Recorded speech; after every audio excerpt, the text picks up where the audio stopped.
Padre Celestial, Señor, te doy las gracias nuevamente por el privilegio y la responsabilidad que tenemos y que tengo, Señor, de presentar tu verdad a tu pueblo.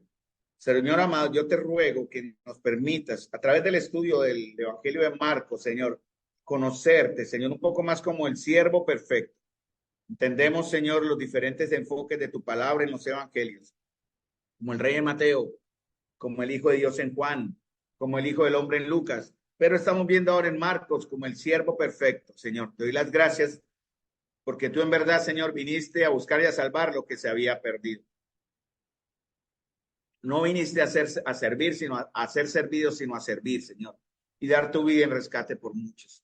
Te doy las gracias, Señor, por quienes en esta noche aquí juiciosamente escuchan tu verdad. Te ruego, Señor, que tu palabra llegue a nuestros corazones y que en verdad ya transforme nuestras vidas para que en una perfecta unidad y comunión crezcamos en aquel que es Cristo Jesús. Te damos las gracias en el nombre de nuestro Señor Jesús. Amén. Muy bien, amados hermanos. Entonces, vamos a Marcos capítulo 6, versículo 30. Y vamos a ver solamente estos dos versos hasta escudriñar un poquitico más la intención del Señor en los primeros dos versos de Marcos capítulo 6, versículo 30 al 32. Entonces dice la escritura, entonces los apóstoles se juntaron con Jesús, dice, y le contaron todo lo que habían hecho y lo que habían enseñado. Estamos viendo principios prácticos para el ministerio, principios prácticos para el servicio. Como el Señor comienza enviándolos desde Marcos capítulo 6, versículo 7, y los envía en parejas de dos en dos para cumplir unas labores que era ¿qué? Prediquen el evangelio del reino. Ellos en realidad su enfoque real en ese momento fue hablar de que el reino de Dios se estaba acercando. ¿Quién representa el reino de Dios? El reino de Dios, el Señor Jesucristo. Y más adelante le envía a otro grupo en parejas que son los 70, eso está en Lucas capítulo 10. Y todos ellos regresan de una manera feliz y gozosos porque ellos vieron un efecto en la labor que estaban haciendo. Ellos dicen que aún incluso, dice aquí en Marcos capítulo 6, versículo 12, y saliendo predicaban que los hombres se arrepintiesen y echaban fuera muchos demonios y ungían con aceite a muchos enfermos y los sanaban. Esta reacción o este efecto que estamos viendo en Marcos capítulo 6, versículo 13, fue gracias a que ellos obraron en el nombre o fueron en el nombre del Señor Jesús, ¿no?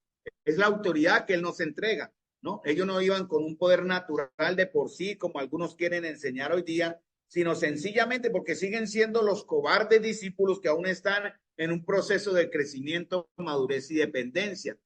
Unos meses más adelante, un año más adelante, ellos le abandonan, dejando al Señor en el huerto de Getsemaní totalmente solo. Y un joven desnudo, dice la escritura, que con lo que le envolvía salió corriendo, dicen los estudiosos que era posiblemente Marcos el que escribió el evangelio, ese joven que aparece en las escrituras que huye semidesnudo porque estaban descansando en lugar de estar orando. El Señor les dijo, no, aquí voy a orar, quédense ustedes aquí también oran, pero cuando Él regresa, los encuentra durmiendo. Y vemos que en realidad los apóstoles con el, pues necesitaron ser entrenados aún más y en realidad ser perfeccionados aún más por medio del sufrimiento, de la prueba, para que pudiesen ser de verdad verdaderos enviados. Esto que vemos aquí en Marcos capítulo 6, versículo 30, es la única vez que se menciona la palabra apóstol, donde Marcos designa a los 12 como apóstoles. ¿Alguien me puede decir qué significa la palabra apóstol según el concepto de la palabra de Dios? Enviado, ¿no? Uno que es enviado con una labor específica. Si es enviado por alguien, en este caso envió a los 12, más adelante los 70, van en el nombre de alguien, no van en el nombre de ellos mismos, ¿no? Hoy en día se enseña el ministerio apostólico y la escuela de profetas, algo que no tiene un sustento en la palabra de Dios. Hay que tener mucho cuidado con aquellos maestros o predicadores que se autoproclaman como profetas de Dios de una manera muy diferente a lo que la escritura dice, o como apóstoles o enviados de Dios, y ellos quieren enseñar al pueblo que es en realidad como el enlace entre el pueblo creyente, los hijos de Dios en la iglesia y Dios mismo. Entonces se ha generado una especie de culto a los llamados apóstoles modernos, y hay que tener mucho cuidado con eso. La palabra apóstol en realidad viene a significar un título con el cual se identifican primero a los 12 y más adelante, aunque su sentido primario en la escritura no ha cambiado, más adelante a otros. Y aquí vemos algunos ejemplos. Dice, por ejemplo, los 12 discípulos fueron llamados apóstoles. Bernabé en Hechos 14:4 y en Hechos 14:14 fueron considerados con Pablo como apóstoles allá en Iconio. Santiago es considerado por Pablo como un apóstol, también un enviado. Andrónico y Junias, que eran parientes de Pablo, él dice, mis parientes y compañeros de prisiones también son llamados apóstoles. Y también se mencionan en el ministerio que vemos en Efesios capítulo 4, que el Señor, él mismo instituyó a unos, como dice la escritura, dice en Efesios capítulo 4, versículo 11, y él mismo constituyó a unos apóstoles, a unos enviados, y a otros profetas, a otros evangelistas, a otros pastores y maestros. Estos son los 5 ministerios, porque estos ya son ministerios que se desarrollan en la iglesia, pero que tienen que ir respaldados con un don. En esta manera, eso lo estamos viendo con los caballeros. Ya vimos con los caballeros el de apóstoles y el de sabiduría. Estamos viendo los primeros dones que se ven en 1 Corintios capítulo 12 al 14, en Romanos capítulo 12 también. Entonces, mis amados hermanos, miren que se ve también juntamente, por ejemplo, en Lucas 11:49 o en Efesios 3:5. Voy a leer Efesios 3:5, que es más cerquita, que lo tengo acá. Y Efesios 3:5 dice, hablando de que ahí cuando se ejerce una labor para el Señor, aquí están trabajando 2 ministerios diferentes. En Efesios 3:5 dice, misterio que en otras generaciones no se dio a conocer a los hijos de los hombres, como ahora he revelado a sus santos apóstoles y profetas, van juntos por el Espíritu. También en Apocalipsis se mencionan ambos juntos, apóstoles y profetas.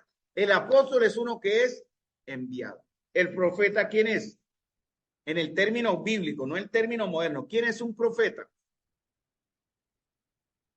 El profeta es uno que habla las palabras de otro. En este caso, cuando hablamos la escritura, por eso la Biblia habla de unos dones que aparentemente se detienen ahí. En 1 Corintios dice que las profecías acabarán. Sí, las profecías han terminado, porque la escritura ya se completó, pero el don de profeta en cierta forma aún está vigente, porque eso es lo que hace alguien que habla la palabra de Dios. Cada vez que nosotros en un testimonio real usamos la escritura, estamos siendo los profetas de Dios, estamos hablando las palabras de otros. Y hay que tener cuidado porque es muy delicado, de cierta manera, es de gran responsabilidad no inventarnos, porque el Señor en Isaías, por ejemplo, habla, Isaías 40 en adelante más o menos habla de aquellos que se autodenominaban profetas y hablaban mentiras. Y hay que tener mucho cuidado, hermanos, cuando el Señor aparentemente revela algo, tiene que estar completamente sujeto a la escritura, a la verdad de Dios, a la Biblia. No se puede inventar unos supuestos visiones o supuestos llamados de Dios si no están respaldados por la escritura. Entonces, hermanos, los que somos enviados o somos mensajeros, los que servimos, no vamos con ningún poder milagroso de por sí. Nosotros vamos en el poder de ¿quién? Dice en Colosenses, un poder que actúa en nosotros. Dice en Efesios capítulo 3 también, versículo 20, un poder que actúa poderosamente en nosotros. ¿Cómo se llama ese poder? El poder del Espíritu Santo. ¿Sí? Ese es el poder que tenemos. El poder de aquel que resucitó a Cristo de los muertos y los sentó en lugares celestiales es el mismo poder que está actuando en nosotros. En Efesios capítulo 3, versículo 20 dice, y aquel que es poderoso para hacer todas las cosas, miren, mucho más abundantemente de lo que pedimos. Por eso hay que, bueno, saber pedir o saber entender, eso se llama sabiduría, saber entender el propósito de Dios. Dice, según el poder que actúa en nosotros, a él sea la gloria en la iglesia, en Cristo Jesús, por todas las edades, por los siglos de los siglos. He leído Efesios capítulo 3, versículo 20.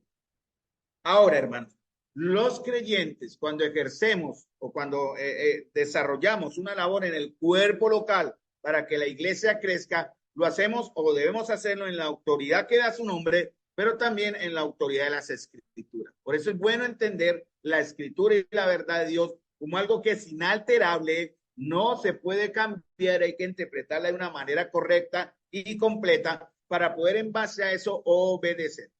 Y habíamos visto el jueves anterior también cómo Jesús explicaba, eso, vamos a Juan capítulo 6, antes de dar la enseñanza o de que él hiciera el milagro, vamos a ver así, en cierta forma, el Señor quiere enseñar algo, porque dice en Juan capítulo 6, versículo 1, después de esto, ¿qué fue esto? Él le da una exhortación a los discípulos que llegan a él con la noticia de que Juan había sido muerto, ¿cierto? Y él comienza a hablar de la resurrección, él comienza a hablar del qué era lo que lo respaldaba, como diciendo, mire, el sacrificio de Juan no fue en vano, el sacrificio de Juan y la muerte de Juan tenía un propósito. Por ejemplo, en Juan 5:19, vamos a ver el contexto. Ese contexto comienza de lo que él les dice a ellos en Juan 6:1, comienza desde Juan, aproximadamente desde Juan capítulo 5, versículo 30. Ahí donde comienza el Señor a explicarles. Él les está diciendo que él tiene un respaldo, ¿no? Dice, por ejemplo, en Juan 5:19, ¿qué es lo que hace Jesús? Dice Jesús, o yo coloqué, pero ustedes pueden darme también su entendimiento aquí. No puedo yo hacer nada por mí mismo, según oigo, así juzgo. Y mi juicio es justo, porque no busco mi voluntad, sino la voluntad del que me envió. En Juan 5:19, ¿no? Y coloqué acá, Juan 5:19, y él lo completa a partir del verso 30, da algo más. Entonces, él dice que en verdad él está imitando al Padre. Y nosotros también, la Escritura enseña que nosotros, Pablo decía, sean imitadores de mí como yo de Cristo. La gran pregunta, mis amados, es ¿qué tanto estamos siendo nosotros imitadores? ¿Qué tanto nosotros estamos imitando a Cristo? O no tanto decir como Pablo, imíteme a mí, no somos dignos de ser imitados, pero sí al Señor. Entonces, Jesús imita al Padre. Y en el verso 20 de Juan, también Jesús habla de algo, habla de un respaldo. Dice en Juan 5:20 que él es amado por el Padre y le muestra todas las cosas que él hace. En Juan 6:21, en Juan 5:21, también dice que él tiene autoridad para qué. Juan 5:21, él tiene autoridad para qué. Para dar vida. Ustedes debieron haberle leído la nota. Dice, así como el Padre levanta a los muertos y les da vida, así también el Hijo a los que quiere da vida. ¿Qué más dio el Padre al Hijo? Que lo respalde en el versículo 22. Autoridad para juzgar. ¿Qué le dice en el versículo 25 al 29? Autoridad para resucitar.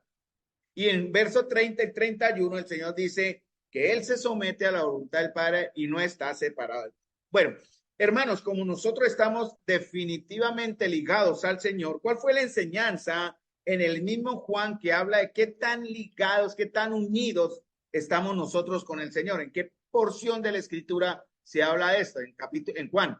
¿Qué parte de Juan habla que nosotros estamos espiritualmente unidos a Cristo? Hay un texto completo que él habla en Juan capítulo 15, ¿no? ¿Se acuerdan? Yo soy la vid, vosotros los pámpanos. Ahí está toda la enseñanza en Juan capítulo 15, desde el versículo 1 hasta prácticamente todo el versículo que tiene que ver con el contexto. Hermanos, nosotros estamos definitivamente unidos a Cristo. La pregunta vuelve a ser la misma, mis amados. ¿Qué tanto estamos imitando a Cristo como iglesia? ¿Qué tanto estamos nosotros unidos a Cristo en obediencia? Una cosa muy fácil, amados, es decir algo de bla, bla, de palabra, pero los hechos no están demostrando. Nuestras acciones, nuestras reacciones, nuestro testimonio no está mostrando verdaderamente lo que somos, o debería mostrar verdaderamente lo que somos. Entonces, en Juan capítulo 5, versículo 31 al 35, el Señor da testimonios, y en este caso menciona ya directamente a Juan, y menciona en el verso 31 al 35, Juan Bautista dio testimonio de Jesús, ¿cierto? En el versículo 31 al 35. ¿Qué más dio testimonio de Jesús? En el verso 36 dice, las obras que el Padre me dio que cumpliese. ¿Qué va a dar testimonio de nosotros, hermanos, como iglesia? Si las obras que el Padre dio al Señor para que hiciese, daban testimonio de Jesús. ¿Qué va a dar testimonio de nosotros como iglesia? ¿Qué daría testimonio de nosotros como iglesia?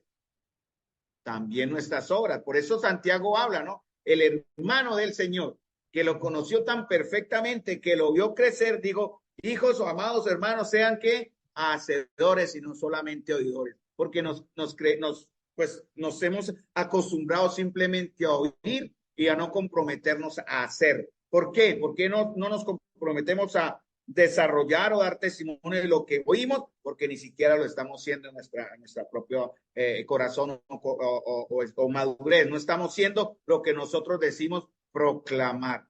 Entonces, las obras de Jesús, Juan Bautista, y el Padre da testimonio de Jesús por medio. En Juan 5, 37 al 44 dice que él da testimonio por medio de la palabra. Dice, versículo 37, dice, también el Padre que me envió ha dado testimonio de mí. Nunca habéis oído su voz, ni habéis visto su aspecto, ni tenéis su palabra morando, dice, en vosotros, porque a quien él envió, vosotros no creéis. Ahora, mire lo que dice el Señor en el verso 39. Me están siguiendo en Juan, ¿no? Escudriñar. Este término escudriñar, Juan 5:39, ¿en qué tiempo está? Tiempo verbal, es un tiempo, ¿no? Es una acción, tiempo verbal. ¿Cuál es? Presente imperativo, ¿no? Escudriñar, ¿no? No es que si usted quiere, que si se levantó con deseos, que le regalo al Señor los últimos 5 minutos de mi tiempo, de mi ajetreado día, no. Él dice, escudriñen las escrituras, porque a vosotros parece que en ellas tenéis vida eterna. Bueno, la palabra de Dios nos revela a aquel que da la vida.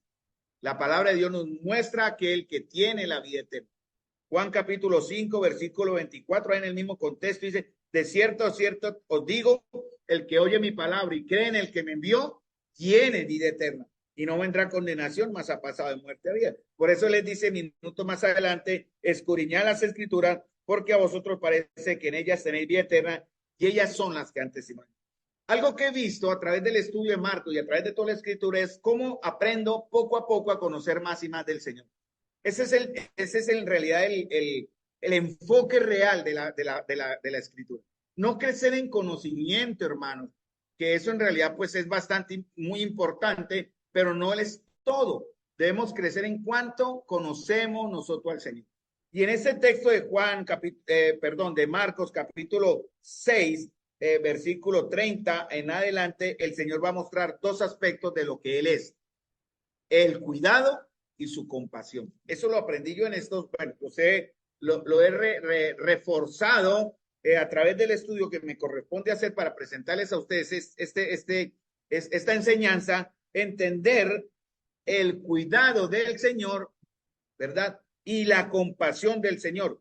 Y eso está en los versos 30 al 32, que es lo que vamos a ver. Dice en Mateo, voy a tomar el verso paralelo porque eso está en Mateo capítulo 14, en Lucas capítulo 9, en Juan capítulo 6, esto que estamos viendo en Marcos 6.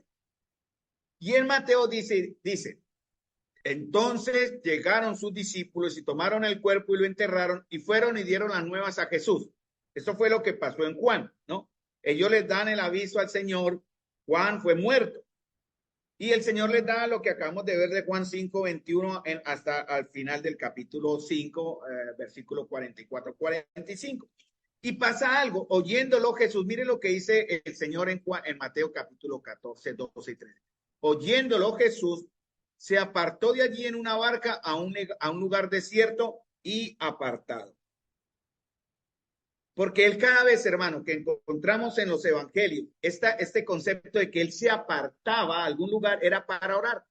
Él no se apartaba solamente para descansar. Hoy vamos a hablar de descanso en el tiempo que tenemos, si Dios lo permite. ¿Qué tan importante es el descanso en la vida de los creyentes? Pero no es un descanso para locha. Algunos pensarán descanso de, bueno, no tenemos culto. Ay, qué descanso. No, eso es para mí es pecado.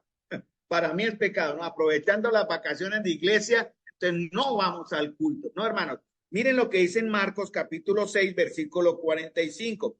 Enseguida, más adelante, lo siguiente que veremos después de Juan, de la alimentación de los 5,000, enseguida hizo a sus discípulos entrar en la barca e ir delante de la Betsaida, en la otra ribera, entre tanto que él despedía a la multitud, y después que los hubo despedido, se fue al monte a orar. Allí en Bethsaida es donde él se encuentra con la multitud, ¿no? Donde él le dice a los discípulos para enseñarles otro aspecto de lo que él es, compasión. En Mateo capítulo 9, hablamos de que en el mismo contexto, cuando él le manda a los 12, y más adelante en Mateo 14 les dice, denles de comer. Y los discípulos, increíble, acaban de regresar de una correría donde han hecho milagros en el nombre del Señor. Y se confundieron, pero Señor, es demasiadas las personas, ¿qué podemos hacer? Denles de comer. Esa era la enseñanza, pero ¿basado en qué? No solamente, amados hermanos, denle de comer a esta multitud que se reunió aquí a escucharme en el aspecto de darles el sustento, sino tengan compasión de ellos.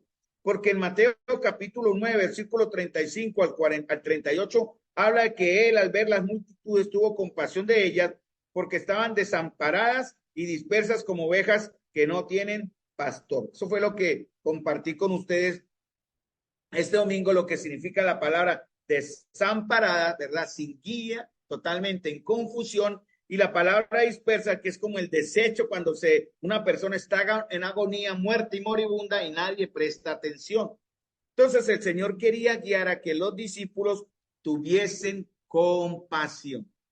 Pero ellos no iban a poder en cierta manera tener compasión, porque eso está en Marcos capítulo 6, versículo 34. Y tuvo compasión de ellos porque eran como ovejas que no tienen pastor. Y él quería que sus discípulos tuviesen compasión. Vuelvo y hago preguntas, mis amados hermanos. ¿Qué tan compasivos somos? Si pudiésemos hacer un examen de la compasión en nuestros corazones, ¿qué podemos ver en sus corazones o en nuestros corazones? ¿Qué tan compasivos somos del dolor de los demás o las necesidades de otros? ¿Cómo estamos nosotros mostrando que en verdad somos unos verdaderos hijos de Dios?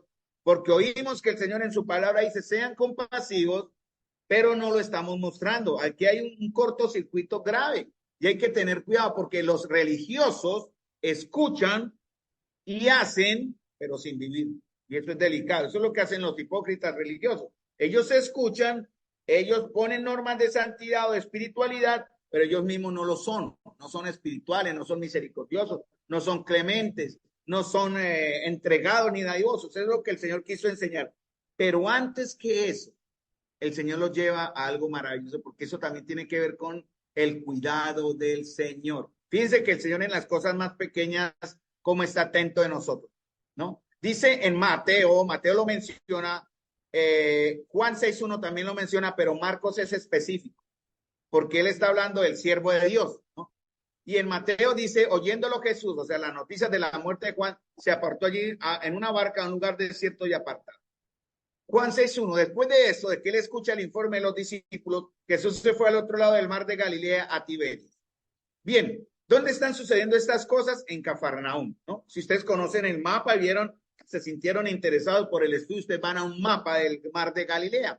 Y en la parte arriba norte, hacia el occidente, está Cafarnaúm en el lado izquierdo, en el llado derecho del mar, en la parte norte, y a unos kilómetros al frente está Tiberias. Y el Señor les dice en el versículo 31 en Marcos, Él les dijo, venid vosotros aparte a un lugar desierto y descansad un poco. Y Él los hace subir a la barca. Ellos llegan cansados de una correría. Perfectamente el Señor le dijo, vamos, sigamos caminando hasta Tiberias. Bueno, por tierra, caminando desde Cafarnaúm a Tiberias hay 10 kilómetros, ¿cierto? Pero él misericordiosamente los lleva en la barca y de Cafarnaúm a Tiberias solo está la mitad del recorrido por mar, 5 kilómetros, ¿no? Entonces el Señor prefiere llevarlos en la barca, que sea más fácil, a un lugar, pero ¿cuál era la intención de esto? No la locha, decir, bueno, no hay culto, decir los discípulos, no hay enseñanza de la predicación, no hay predicación del evangelio, vamos a descansar. Cuidado, hermano, nosotros estamos llamados a hacer bueno, yo lo creo así, no sé. Sí, el descanso físico es muy, muy importante. ¿Quién de nosotros no físicamente no se cansa, cierto? Vi a los hermanitos que estaban en el matrimonio de Jason, las fotógrafas con un chupo, digámoslo así, corran para aquí. Y el hermano de la cocina que hizo un delicioso almuerzo, también cansadísimos.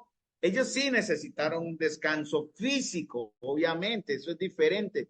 Pero el Señor aquí nos quiere enseñar que es necesario casi siempre, hermanos, el descanso espiritual. Aparte del físico, tiene que sumarlo con el espiritual, ¿no? Algunos piensan que la iglesia se cierra como fuera atención, horario de atención, 8 a 12, 2 a 6, y después se cierra, no se atiende.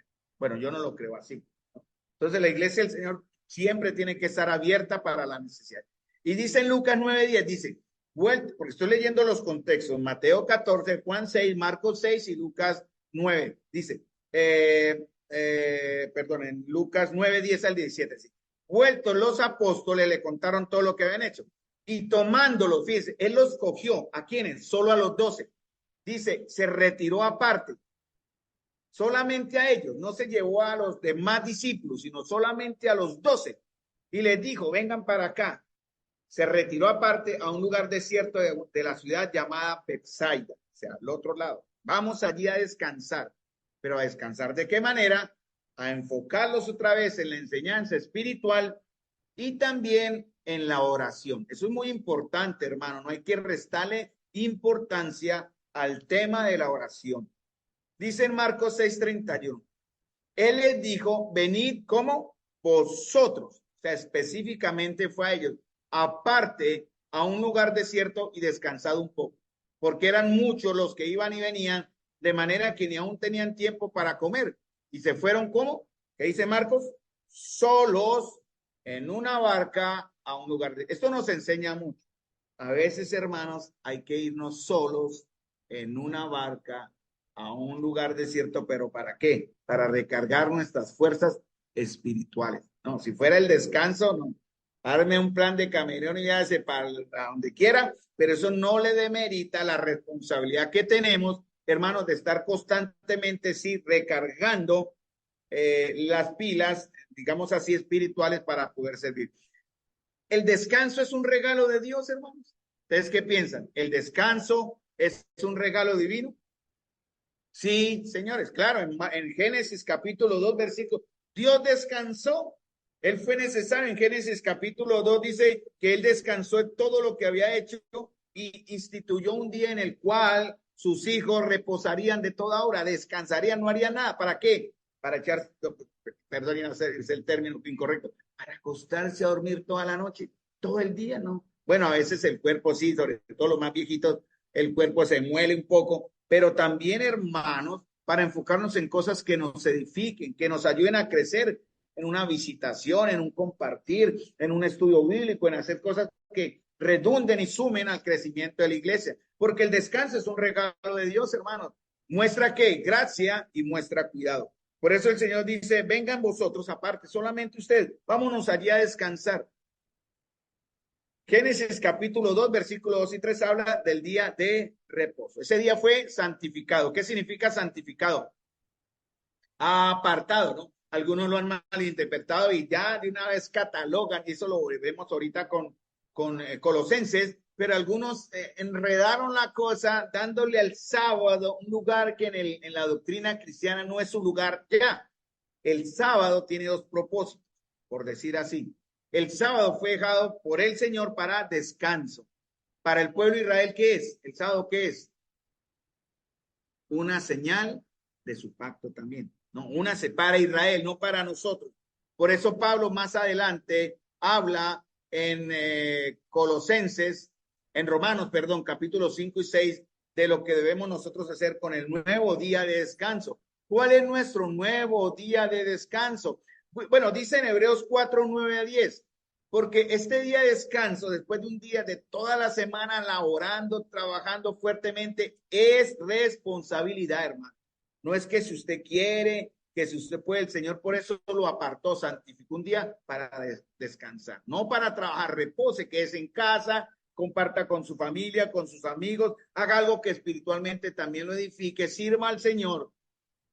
Hemos estado por la gracia de Dios llevando, y eso sí, voy a seguir a pedir, estar más atento para pedirle el favor a otros hermanos que nos puedan ayudar en ese aspecto, de llevar la cena del Señor a hermanos que no pueden venir por diversas circunstancias, ya sea de salud o bueno, veremos bajo qué circunstancias. Pero espero que ustedes, hermanos, haya disposición para llevar la cena a estos hermanos que de alguna forma, por alguna situación, no pueden venir a nosotros, nosotros debemos ir a Él.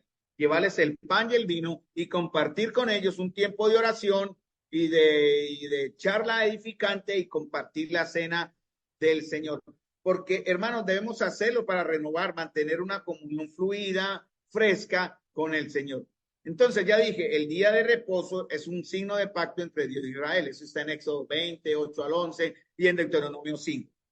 Dice en Hebreos 4, 9 al 10. Ustedes siguieron la nota, dice, porque para el pueblo de Dios hay un descanso diferente. Por tanto, queda un reposo para el pueblo de Dios.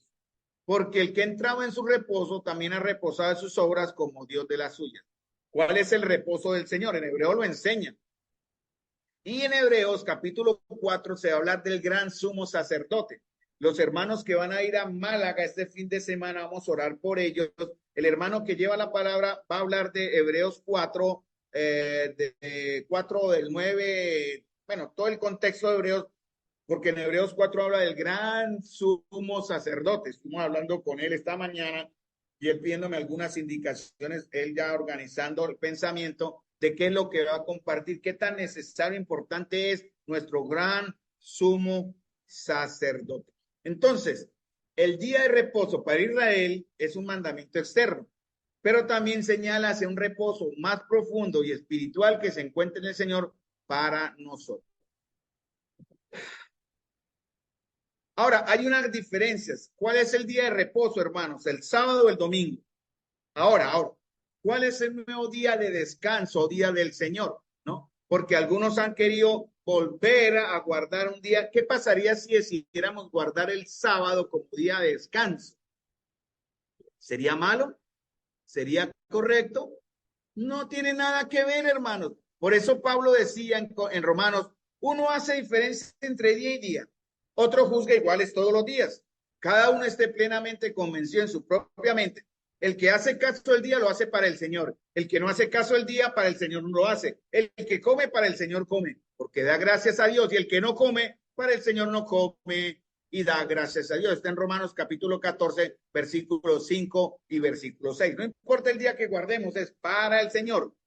Pero la iglesia en Cristo, como honra al día, se le llama el día del Señor, ¿no? Nosotros celebramos, tenemos celebraciones como una manera de dar testimonio de la fe. Por ejemplo, se celebra el nacimiento del Señor. Algunos no celebran el nacimiento del Señor, la Navidad. Está bien, no hay motivo de juicio por eso.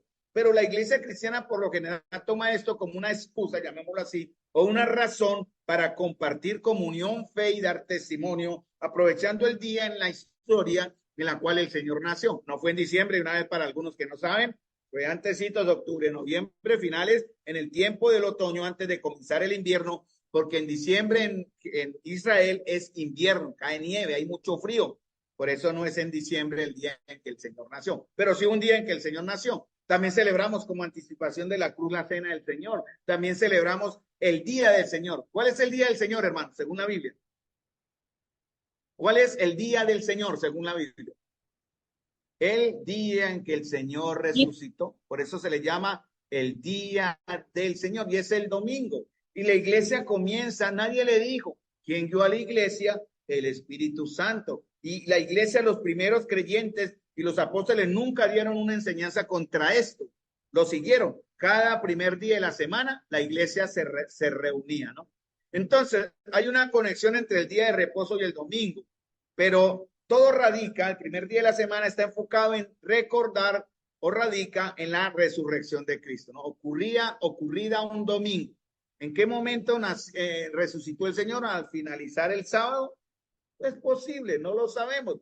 El caso es que la escritura dice que cuando María o las mujeres fueron a la tumba ¿cómo estaba? Vacía.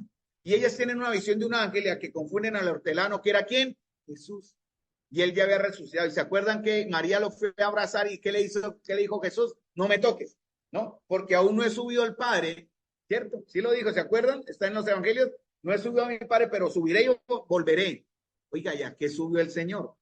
¿A qué tenía que ir donde el Padre? Bueno, la escritura lo dice en Efesios más adelante. ¿A qué fue el Señor? A cumplir una labor, a entregarle al Padre algo, subiéndolo alto, llevó cautiva la cautividad y después viene aquí nuevamente a encontrarse con sus discípulos para darles esperanza de su pronta venida o regreso. Por eso él les dice, esperen aquí.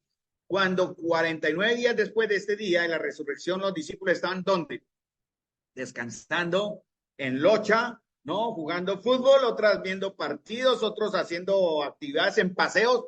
No, estaban en el aposento alto, ¿qué? ¿Haciendo qué? Orando. Ahí reunidos estaban orando, que fue cuando el Espíritu Santo llegó en Pentecostés. Porque, hermanos, la resurrección, de a partir de ahí se divide la historia nuestra.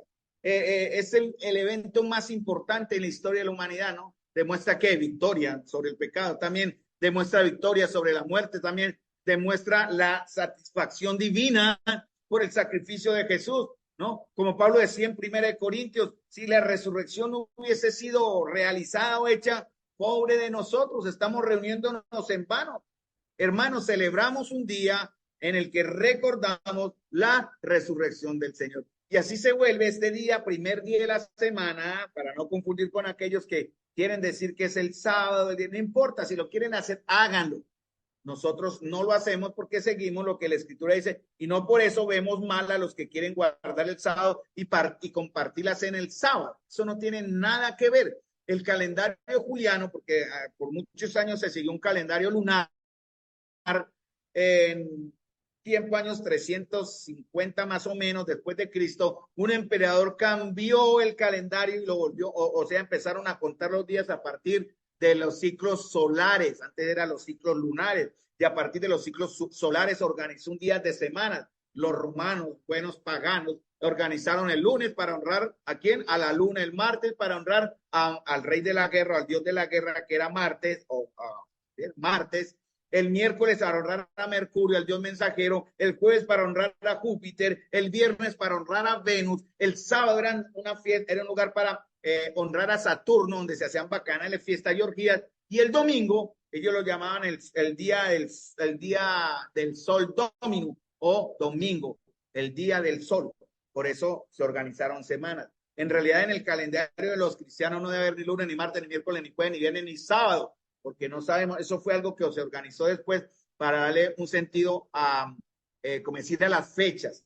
Pero cualquier día que guardemos, hermanos, si es para el Señor lo hacen. Solo que los creyentes lo tomaron el domingo, ya se llama después el domingo, el siguiente día después del sábado, pero en realidad se tomaba a partir de qué momento, de la Pascua. Hay que entender en qué momento fue la Pascua, ¿sí? Es en abril, y más adelante hay unas fechas que hay que recordar. Pero eso no tiene nada que ver con el tema, sino que, hermanos, es necesario y es bueno tener un día para el descanso, que para nosotros, a los creyentes, es el día domingo o el día del Señor. ¿Qué hacían los discípulos ahí después de la Pascua? ¿No? En Hechos capítulo 2, nadie les enseñó, hermanos. ¿Y ellos qué hacían? Guardaban el sábado, pero al siguiente día, ¿dónde iban? Al templo, dice, compartían la doctrina de los apóstoles, compartían el partimiento del pan, la comunión y las oraciones. Eso es parte de ser iglesia. Entonces, eso fue una característica de los primeros cristianos o los primeros creyentes. Por eso, hermanos, nos debemos reunir aparte. El domingo es un día de descanso. Y en realidad es el día donde toda la iglesia se ve. Ojalá pudiéramos vernos más seguido los jueves, más lleno aquí, pero bien, los que estamos somos y los que están allí en Zoom también. Pero, hermanos, cada momento que podamos aprovechar para estar en comunión perfecta, lo vamos a hacer. Por eso el domingo, en cierta forma, es como el día más concurrido en nuestra fe, pero no debería ser así, ¿no? Todos los días deben ser igualmente de importantes. Entonces, Pablo, ya leí el verso, está en Romanos, capítulo 14, 5, 6, habla la diferencia, ¿no? Que no podemos juzgar a nadie. Si guarda el sábado, es para el Señor, hágalo muy bien.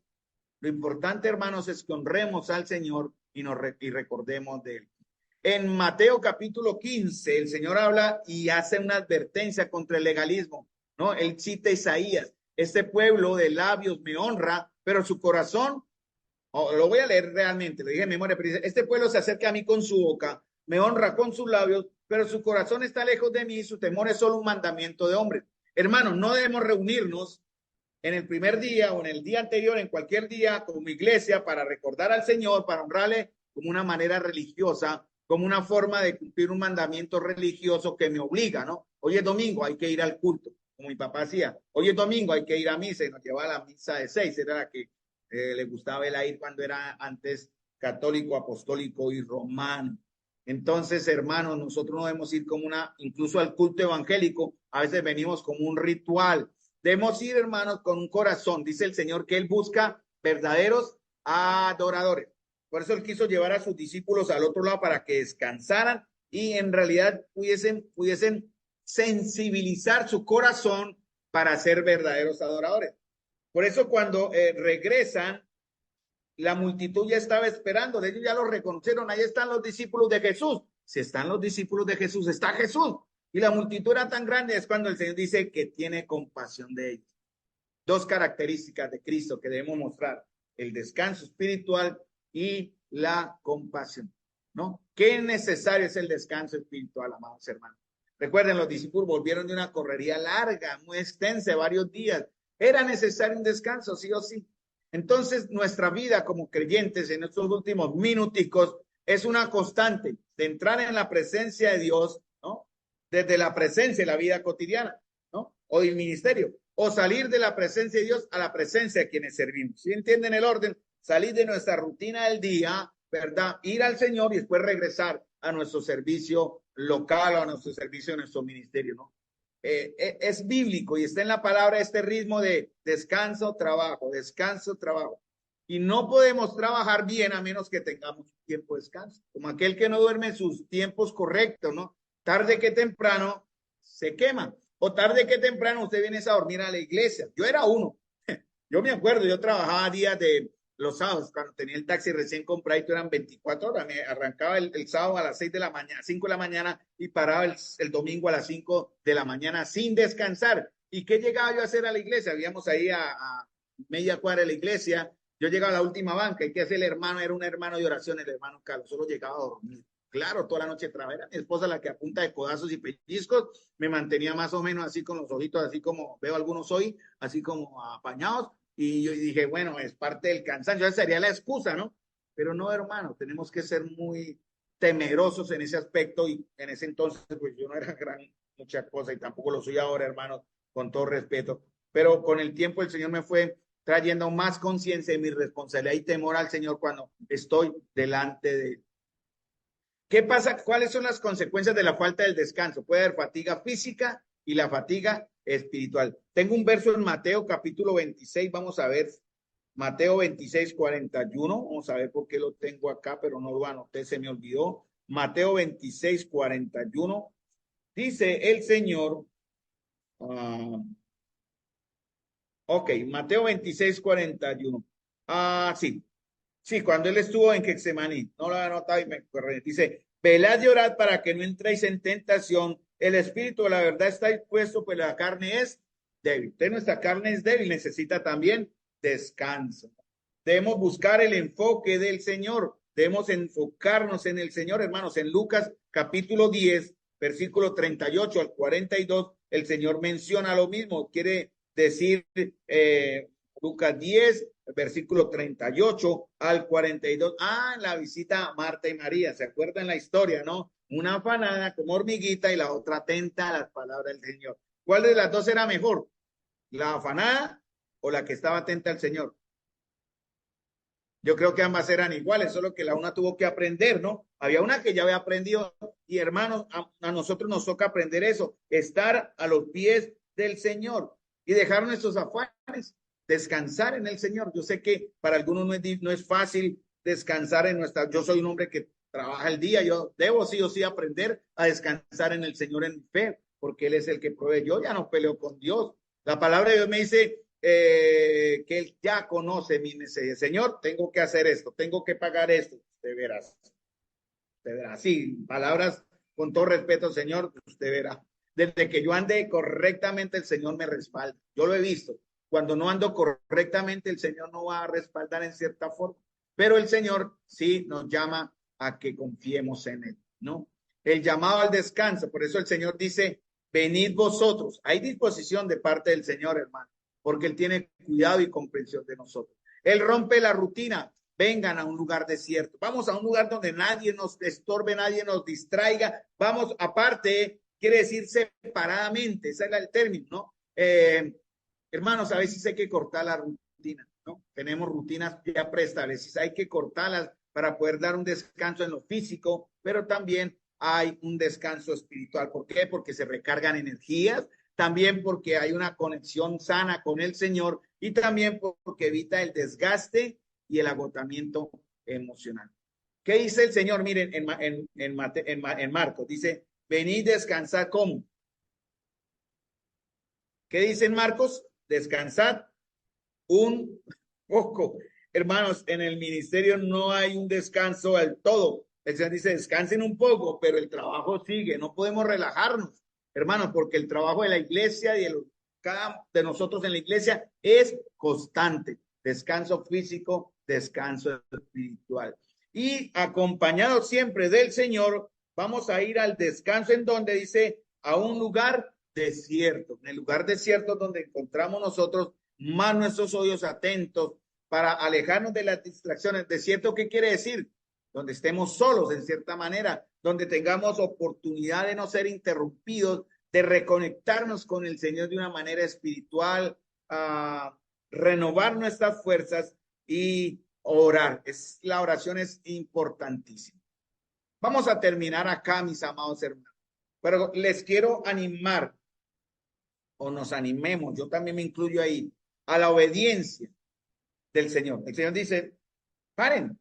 Él dice en el Salmo, no, esperen en mí, no, esperen un poco, descansen y miren qué tan poderosos son. Hermanos, a veces debemos descansar, sí, parar, dejar que el Señor haga su obra. Estamos valorando su presencia. Cuando estamos aquí, por ejemplo, en el tiempo de oración, estamos valorando su presencia, o ya tenemos en nuestra mente el estilo de oración que vamos a desarrollar más tarde.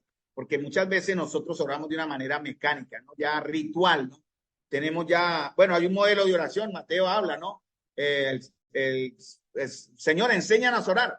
Y el Señor les enseña la oración del Padre Nuestro, pero la oración del Padre Nuestro es un esquema de oración, no una manera, un modelo para estar repitiendo, ¿no? Como dice el Señor más adelante, ustedes piensan que por su palabrería serán oídos, no se equivoquen.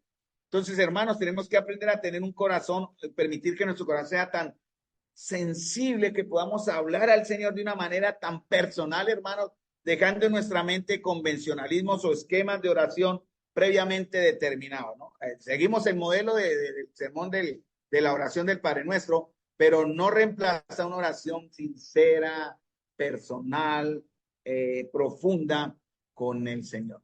Mis amados hermanos, tengamos en cuenta esta enseñanza de Marcos, donde el Señor nos dice, vea, paren, vamos a descansar. Entonces aprovechemos esto y vamos a ver los efectos en nuestra vida y en nuestra función de iglesia.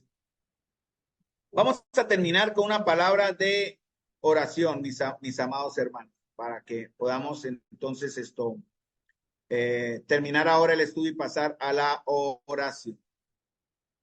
Padre Celestial, Señor, damos gracias por este momento, Señor. Te ruego, amado Señor, en el nombre de Jesús, que esta palabra, Señor, que ha llegado a nuestras vidas, permanezca allí en nuestros corazones y nos lleve, Señor, de una manera real, una manera madura y una manera, Señor, práctica, poder descansar, Señor, aprendiendo de ti, Señor, en tu mansedumbre y en tu humildad, para hallar descanso para nuestras almas. Señor, te rogamos en el nombre de Jesús, que nos enseñes, nos ayudes a reposar más en ti, porque la obra ya fue hecha por Cristo Jesús y nosotros en su nombre hacemos estas cosas. Te lo pido en el nombre de nuestro Señor Jesús. Amén.